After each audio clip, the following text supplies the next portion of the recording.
Bases psicológicas de la educación musical de Edgar Willems. Capítulo 14. La educación musical e instrumental. Aún en nuestros días muchos profanos y también algunos profesores de música ignoran en qué consiste la educación musical.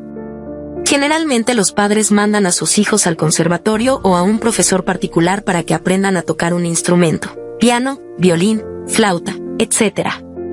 Música e instrumentos se confunden en su espíritu. A menudo, cuando el niño está naturalmente dotado y tiene personalidad, la práctica inteligente de un instrumento puede ser un punto de partida normal, con miras a una carrera musical. Pero hay muchos alumnos jóvenes que no estando particularmente dotados para la música se sienten, sin embargo, impulsados a ella por su propio deseo, o el de sus padres. En tal caso, la práctica del instrumento no solo no basta, sino que puede tener un fin contrario al de la educación musical. La mayoría de los conservatorios actuales obvian la insuficiencia de la práctica instrumental exigiendo que el principiante siga cursos de solfeo. No obstante, acontece con harta frecuencia que por una parte el solfeo es demasiado cerebral, exclusivamente teórico, y por otra que se enseña el instrumento de manera puramente instrumental. Al dirigirse ante todo a los ojos, los dedos, la digitación y el cálculo métrico, se crea una disociación con los elementos musicales propiamente dichos, el instinto rítmico y el oído musical, la audición interior, sobre todo, elementos esenciales en la educación musical. Nos parece pues necesario precisar en qué consiste la diferencia entre educación musical y adiestramiento instrumental. La educación musical propiamente dicha se sitúa más allá de toda aplicación instrumental y concierne a los elementos fundamentales de la música: sentido rítmico, oído musical, sentido melódico, nombres de las notas, grados de la escala, improvisación, conocimientos armónicos. Puede comenzar desde la edad de 3 o 4 años, si el educador dispone de abundante y variado material didáctico auditivo y si, además de dicho material, se ayuda con canciones infantiles y ejercicios rítmicos corporales. Una práctica auditiva y rítmica puede preceder a la teoría musical y asegurar las bases sensoriales, físicas y afectivas de la educación musical. Estas bases conciernen especialmente al aspecto arte de la música, al que oponemos aquí el aspecto ciencia. En otros términos, la educación opuesta a la instrucción. Distingo que tiene gran importancia desde el punto de vista pedagógico. Claro es que, gracias a la vista del teclado, los alumnos poco dotados y hasta no musicales, llegan al sentido muscular, la digitación y, gracias también a la paciencia del profesor, a ejecutar trozos musicales. A veces, hay, en el sentido peyorativo de la palabra, otras veces, a lo sumo, en forma relativamente musical. Este procedimiento digital y visual, exento de musicalidad y que puede, pues, ser aplicado a todo niño, tenga o no aptitudes, ha sido adoptado por muchos profesores en los comienzos del estudio del instrumento.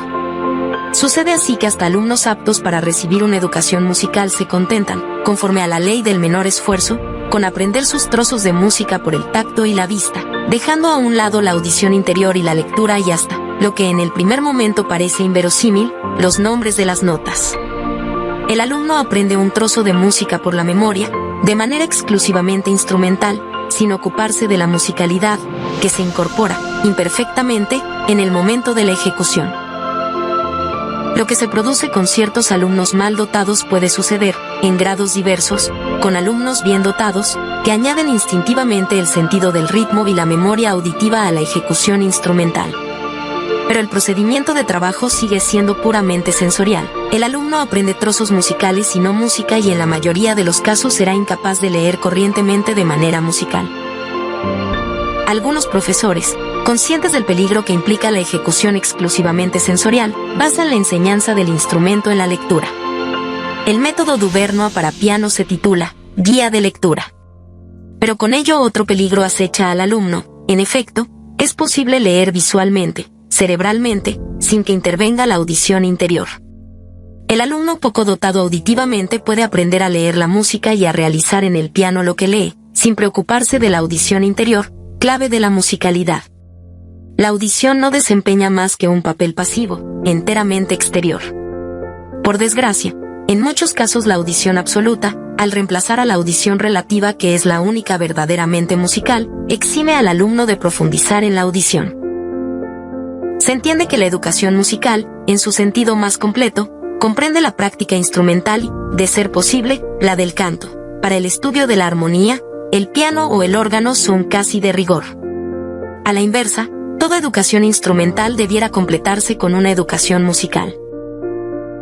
No es fácil, lo admitimos, dar una enseñanza instrumental que sea al mismo tiempo musical.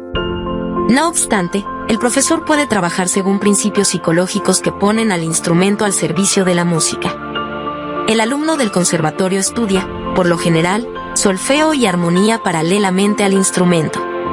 La lectura y la audición, así como el conocimiento rítmico, se desarrollan de este modo fuera de la práctica instrumental. Sin embargo, los conocimientos adquiridos en esos cursos, considerados por la mayoría de los instrumentistas como accesorios, solo en los alumnos inteligentes y muy dotados se incorporan de manera homogénea a la práctica musical. Los dos aspectos del estudio musical están con frecuencia separados, y ciertos profesores lo hacen hasta intencionalmente. Es menester alegar en su descargo, y el argumento implica cierta gravedad, que los cursos llamados teóricos, carentes de bases psicológicas, a menudo perjudican la musicalidad. Por otro lado, las audiciones, los exámenes y un programa excesivamente recargado hacen que el profesor acuda a lo más urgente, es decir, a la ejecución instrumental, poco importa cuáles sean los medios con que se la alcance. El punto importante reside, pues, lo repetimos, en el valor educativo que deberían tener a la vez la práctica instrumental y los cursos llamados teóricos. Para eso es indispensable, sobre todo al principio, hacer que el alumno cante, pues es sobre todo el canto lo que desarrolla la audición interior. Hasta cuando toca el piano el niño puede cantar.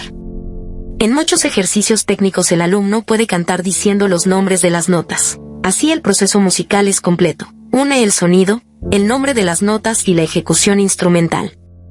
Si se toca una página musical, el proceso total será lectura, audición, ejecución.